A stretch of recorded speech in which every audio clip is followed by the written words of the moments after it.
요즘 세기말이라고 많이 이야기하죠. 뭐만 하면 세기말이라고 그래요.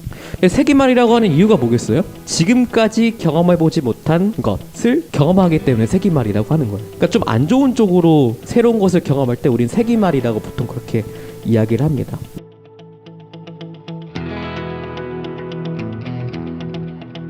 이사야 9장 2절에 보면 이렇게 되어 있습니다. 어둠 속에서 헤매던 백성이 큰 빛을 보았고 죽음의 그림자가 두려운 땅에 사는 사람들에게 빛이 비쳤다.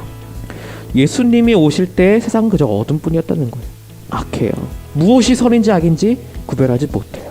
근데 그 악과 고난을 치유할 방법을 그 누구도 그 아무도 모른다는 것에 있다는 거예요. 이사야 8장 19절에서 20절은 이렇게 얘기합니다. 그런데도 사람들은 너희에게 말할 것이다. 속살거리며 중얼거리는 신접한 자와 무당에게 물어보아라. 어느 백성이든지 자기들의 신들에게 묻는 것은 당연하다.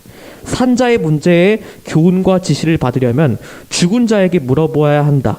이렇게 말한 자들은 결코 동트는 것을 못 볼 것이다. 이렇게 하겠습니다. 뭐냐면 그때 당시에도 여러 가지 어려움과 힘듦과 그런 것들이 있었어요. 근데 그 힘든 것들과 어려운 것들을 어떻게 풀어나가려고 했냐면 속살거리며 중얼거리는 신접한 자와 무당들에게 가서 물어봤던 거예요. 그러니까 지금 보면 사주를 본 거죠. 오늘의 운세는 어떤가요? 내 인생에 뭐가 문제가 있나요? 난 지금까지 잘하고 있는데, 내가 지금까지 준비한 건 다 잘하고 있는데 왜 내 인생에 이런 문제가 생길까요? 이런 방법이요, 현대로 동일하게 이어져요. 세상을 바로잡으려고 인간의 자원과 할 수 있는 것들을 동원하기 시작합니다. 우리가 이렇게 어둠 가운데 있고 우리가 이렇게 힘듦 가운데 있는 건 맞지만 이것을 우리의 학문과 우리의 힘과 우리가 가지고 있는 노력으로 극복할 수 있을 거라고 말해요. 첨단 기술이 우리를 해결해 줄 거야. 우리가 손 하나를 까딱하지 않는 세상을 만들 거야. 그럼 우리 삶이 이런 고통 속에 있지 않을 거야. 인간이 생각한 대로 행동하면 모든 것이 다 잘 되고 계획한 대로 하면 못 이룰 것이 없어 라고 생각하기 시작합니다. 근데 그 결과가 어떤지 아세요? 생각한 대로 행동했잖아요. 세계 1차 대전, 2차 대전이 일어나기 시작해요. 1000만 명이 죽습니다. 4천만 명이 죽어요. 예전에 전쟁이었으면 군인 대 군인의 싸움이어서 민간인들의 희생이 없었는데 2차 세계대전 때 얼마나 많은 민간인이 피해본지 아세요? 60%가 민간인이었고 40%가 군인이었어요. 그것뿐일까요? 나치에 의한 유태인 대학살이 일어납니다. 600만 명이 죽었어요. 근데 거기에 대해서 아무도 제어할 수 있는 사람이 없었어요.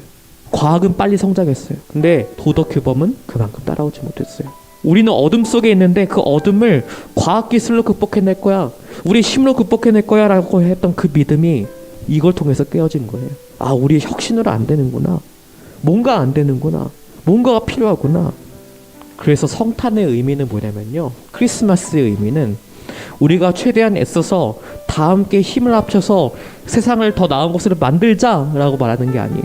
우리 스스로는 치유나 구원을 이룰 수 없다는 거예요. 예수님이 오셨어야 하는 일이었다는 거예요. 하나님이 직접 인간의 몸으로 이 땅에 있고 오셔서 우리와 같이 살고 우리의 죄를 위해 죽으셔야 했던 일이었던 거예요.